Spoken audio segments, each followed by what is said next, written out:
Halo guys, kembali lagi bersama saya Farfaroji. Di video kali ini kita akan kembali unboxing. Ini kita beli ODP dari Tokopedia. Sekarang kita coba buka dulu. Seperti biasa kita buka pakai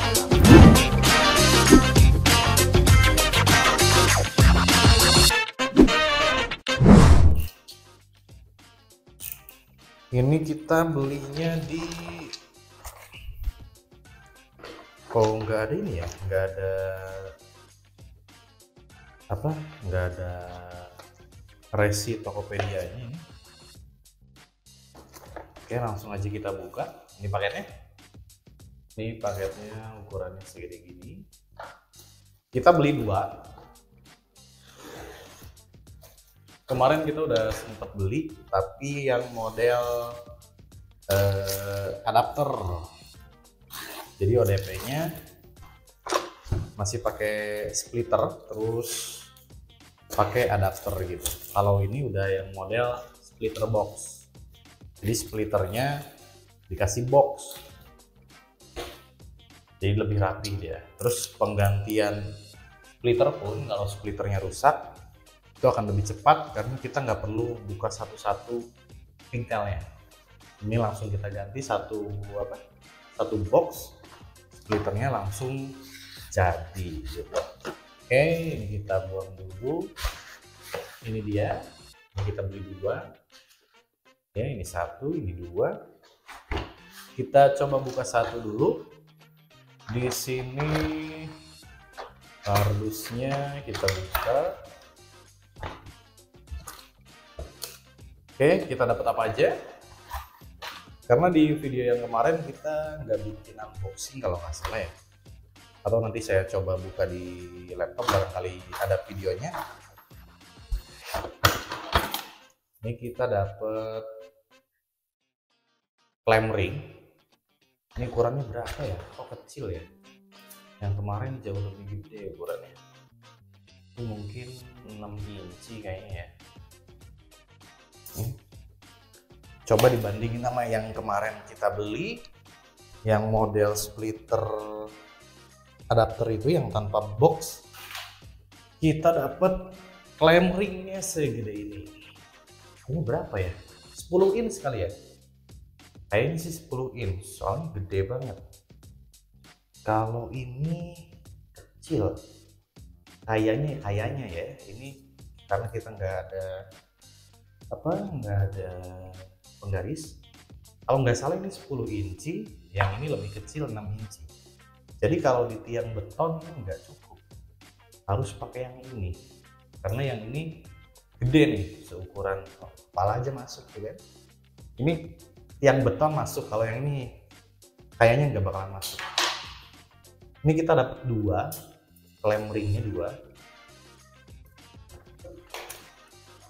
Terus dalamnya habis. Ini ODP-nya. Taruh bawah dulu. Ini ODP-nya itu warnanya putih polos. Karena emang kemarin kita carinya juga yang polos. Terus kita request di sellernya juga kalau kita minta yang polos. Karena ada beberapa yang udah ada cap mereknya gitu. Di sini ada yang Joling, ada yang Fiber Techno gitu kan. Kenapa kita pilih yang polos? Karena lebih rapi aja kelihatannya daripada yang ada capnya gitu kan. Ngapain ada capnya gitu. Pengennya juga kan kita ya naro nama ISP kita di sini, jadi nggak perlu ada cap-cap merek box ODP-nya ini. Terus di belakangnya ini ada buat dudukan paku. Jadi selain bisa ditaruh di tiang, ini juga bisa kita pasang di dinding. Nah kayak gini, kita kasih paku terus kita taruh. Makanya ini kita sebut ODP wall atau ODP pole gitu. Wall kan artinya dinding, pole artinya tiang. Jadi ini bisa di tiang atau bisa di dinding. Ukurannya juga nggak terlalu gede, lebarnya cuman sejengkal. Ini masih lebih gede jengkal tangan saya malah. Tingginya kurang lebih sejengkal, kurang lebih 25 kali 20 sekian cm. kecil ya. Terus di bagian sini ini ada kuncian. Kuncinya tapi model bulat biasa. Terus ini modelnya screw. Jadi ini modelnya kayak baut gitu, kayak baut mur. Lalu kita kunci. Di sini pinggirnya juga ada kuncian. Jadi meskipun nggak kita kunci, tapi ini bisa tetap nutup. Karena ini modelnya buka gitu. Terus bagian bawah di sini ada tiga lubang untuk kabel input sama output, kabel distribusi gitu lah. Kalau kita pakai KU atau yang masih pakai kabel drop core dari OLT masuk sini, atau mau langsung ke ODP selanjutnya keluar bisa dari lubang ini, lubang sisanya. Ini karena ada 3, dia bisa input, bisa outputnya bisa 2, jadi kita bisa naruh brancingan di dalam ODP ini. Maksudnya brancingan itu kalau kita misal ada satu kabel distribusi masuk, otomatis kan sisa kabelnya akan keluar dari lubang yang ini untuk ODP selanjutnya.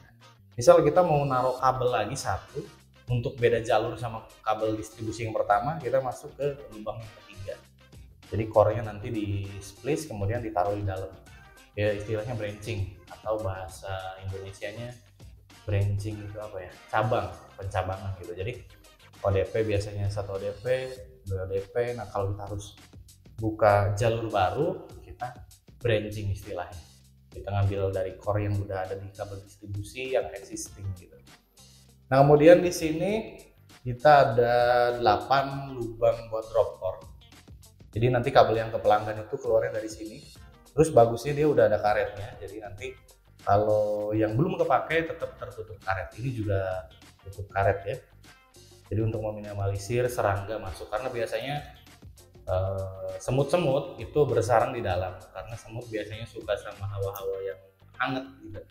Sedangkan di dalam ODP kan karena kena panas, kena cuaca yang ekstrim di luar, dalamnya hangat, maka biasanya semut akan bersarang di dalam. Jadi sebisa mungkin harus tertutup rapat lah, jangan sampai ada serangga bisa masuk. Kalau udah masuk pasti bersarang dia di dalam. Nah, ini engselnya. Terus udah, kita coba buka. Kita buka. Nah, ini dia dalamnya. Dalamnya ada splitter. Loh, kok jatuh? Patah dia. Ini patah dia. Splitternya, walah patah. Ini ya patah dia. Oke, kita biarin aja dulu buat splitternya. Terus kita dapat paket ini nih, ada protect, terus ada kuncinya. Ini kuncinya. Coba kita buka aja. Ini kita dapat kuncinya. Kunci. Terus kita dapat kabel piece ini buat ngikat-ngikat kabel di dalam. Terus kita masukin dulu biar nggak hilang. Ini kita dapat protect kecil ya, protect kecil. Berapa biji nih? 1 2 3 4 5 6 7 8 biji. Terus kita dapat klem. Ini klem buat kabel, jadi kalau yang pakai kabel besar, kabel KU atau ADSS dan sejenisnya yang diameternya gede-gede tuh, ini pakai klem ini buat diikat di sini. Kalau drop core kan si selingnya bisa langsung kita ikat di sini, terus kita kasih baut. Tapi kalau kabel-kabel gede itu kulitnya nanti masuk di sini terus diikat pakai klem, jadi biar kuat. Oke, ini kita cek klemnya ada berapa. Klemnya kita dapat 4. Ini 2 dalam, masih ada 2, dapat 4. Terus kita dapat skrup sama visor. Kita dapat skrup sama visor. Ini kayaknya kalau nggak 8 10 ya. 8 kayaknya. 8 mili kalau nggak salah ini ukurannya. 4 biji kalau kita mau taruh ODP-nya di dinding. Sini 4 biji. 4 biji. Nah, di sini juga dia dapat karet lagi di pinggirnya. Jadi kalau misalnya ini tutup ke sini, karetnya ini akan ketekan sama bodinya ini. Jadi air nggak akan masuk dan semut pun harusnya nggak masuk. Cuman kalau di lapangan kan kadang kita buru-buru ya. Kadang ini aja nggak rapet segala macem. Ya namanya antisipasi lah, bagus lah ya udah dikasih karet. Oke.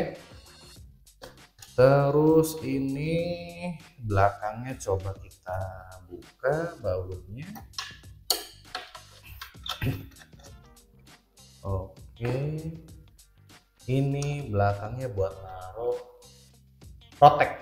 Jadi kalau kita kabel dari distribusi, kita keluarin core-nya, terus kita putar-putar sini biar rapi, spare-nya.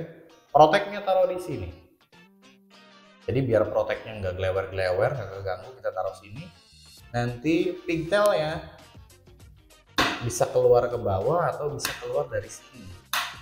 Ngikutin ini, baru masuk ke ini splitter. Nah, nanti splitternya taruh sini. Nah, kayak gini. Sorry. Nah, splitternya taruh kayak gini. Ini dia patah. Ini harusnya di sini. Splitternya harusnya. Ini kunciannya patah malah. Dua-duanya patah. Ini nggak tahu dari sellernya, nggak tahu dari pabriknya, atau mungkin waktu di kurir di perjalanan kena guncang-guncangan bisa juga. Cuma ya nggak masalah lah, karena ini bukan bagian vital. Nanti bisa kita akalin. Oke, sekarang kita bahas bagian splitternya. Ini bautnya kita masukin dulu berkali lagi. Oke, masukin lagi biar nggak hilang.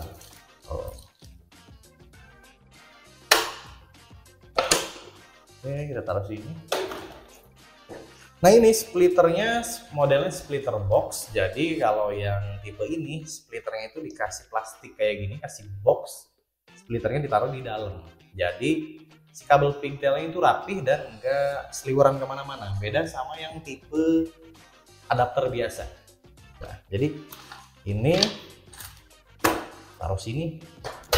Terus masukin input dari SFP, dari kabel distribusi masuk sini. Yang ini langsung ke pelanggan, 8 biji. Jadi input 1, outputnya 8. Tuh namanya 1 kali 8 splitter. Jadi masuk 1 dari distribusi, keluar buat ke 8 pelanggan. Nah, ini sangat rapih karena modelnya emang udah box kayak gini. Ini model baru nih. Kalau yang dulu itu splitternya itu ditaruh di sini atau di belakangnya. Terus kabel sebentar.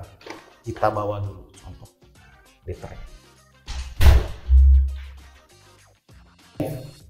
Ini dia ini nih. Ini contoh splitter.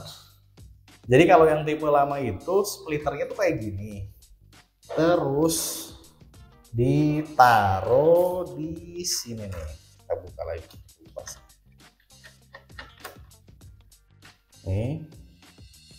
Nah, yang tipe dulu ini splitter ini ditaruh di belakang. Terus kabel yang super panjang ini dibelit-belit lah di sini. Belit-belit, nanti keluar ke sini. Di sini nanti pada nongol kayak gini nih. Memang ada holdernya. Jadi si adapter ini ada dudukannya, jadi rapi memang. Cuma kabelnya ini ya memang keluar kayak gini gitu. Terus kalau misal splitternya rusak, splitternya udah minta ganti gitu, kita harus cabutin satu persatu. Dengan posisi kabelnya ngegulung gitu, kan ribet. Yang pertama waktu, terus yang kedua ini kan posisinya rata-rata di tiang. Sedangkan kalau di tiang kan pegelnya minta ampun. Kita harus ganti splitter, butuh waktu 3-5 menit. Kalau misalnya yang ini langsung aja. Kita splitternya rusak, kita beli lagi yang box kayak gini, cabutin kabel pelanggan, langsung masuk, langsung kita pasangin lagi, selesai. Semenit selesai, paling lama 2 menit gitu. Jadi yang sekarang udah simple kayak gini. Oke. Nah terus ini coba kita pengen tahu dalamnya ini splitternya kayak gimana, jadi bakal kita buka sekalian di video ini.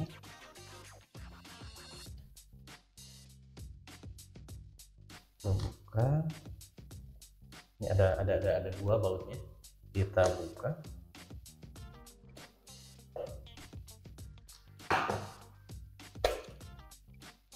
Dicolek, ternyata kita colek dulu.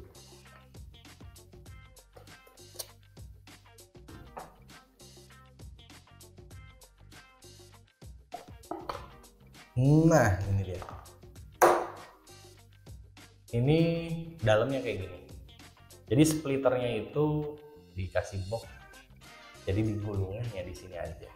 Itu beda sama yang kita ceritain tadi, kabelnya ini ngegelewer-gelewer, kita puter-puterin di dalam ODP-nya.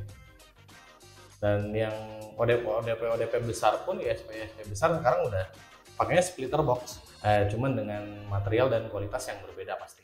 Harganya pun berkali-kali lipat. Kalau kita kan ini harganya satu ODP ini hanya sekitar 160.000, paling murah itu 150. Kalau sama klem ring ini 160 sampai 180.000 gitu. Satu set udah sama splitter. Sedangkan kita tahu harga splitter aja 18 itu sekitar 60.000, 50 atau 60.000. Berarti boxnya ini ODP-nya sekitar 90 sampai 100.000. Murah dibanding dengan ISP besar. Biasanya mereka pakai mereknya kan PAZ atau merek-merek, ya banyak lah merek-merek mahal lain, Fiberhome gitu kan. Satu ODP-nya itu satu box 800.000. Setahu saya yang paling murah tuh 600-an deh, 600 kadang 800.000 ya, sampai sejuta lebih. Kan harganya berarti 8 kali lipat punya kita ya, 5 sampai 8 kali lipat punya kita. Pasti build quality-nya juga jauh lebih bagus dibandingkan dengan yang harganya 100 ribuan. Oke, ini bentuk splitternya ya. Kita tutup lagi, kita pasangin lagi.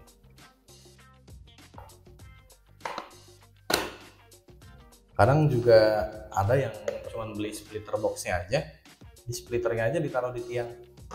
Nggak masalah sebenarnya, karena memang kalau FTTH itu kalau kita pakai OLT, karena namanya pun passive optical network, jadi disingkat PON, jalur distribusi itu nggak menghantarkan arus listrik. Jadi dia mau kena angin, mau kena hujan gitu, selama kabelnya belum putus itu nggak akan bermasalah.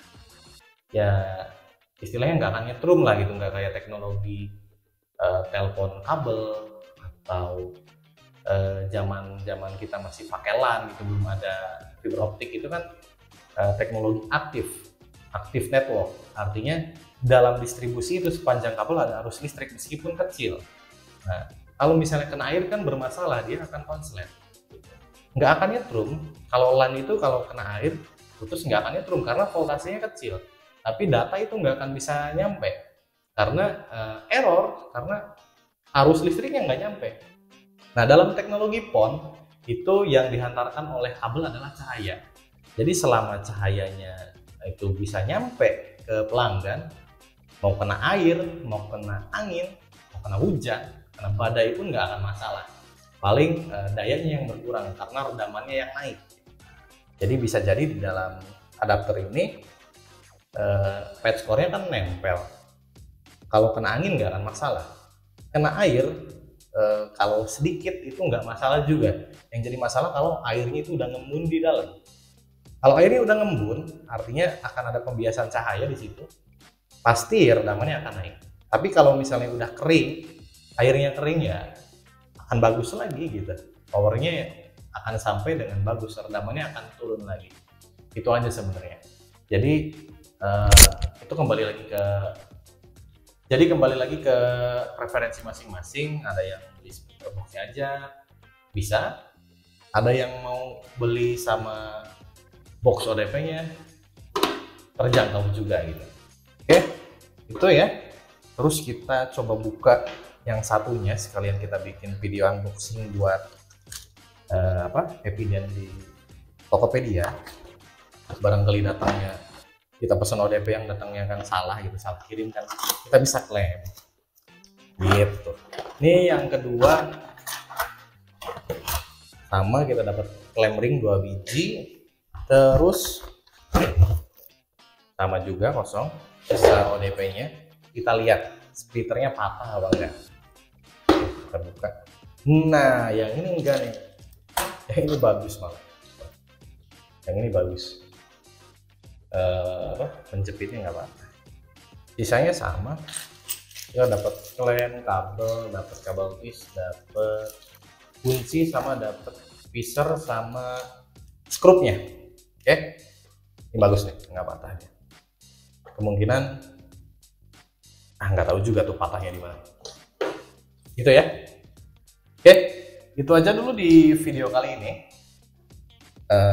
Di video selanjutnya kita akan bahas lebih jauh lagi mengenai FTTH. Kita akan coba bongkar OLTH SGQ nanti. Sebelum kita pasang, kita coba bongkar dulu dalamnya kayak gimana itu kan. Daripada penasaran, sekalian kita akan ukur berapa voltase yang dipakai oleh OLT itu, agar suatu saat ketika kita akan melakukan modifikasi untuk full DC atau backup DC, kita bisa tahu berapa voltase yang kita gunakan nanti. Oke, segitu aja dulu di video kali ini. Semoga bermanfaat. Sampai jumpa di video selanjutnya.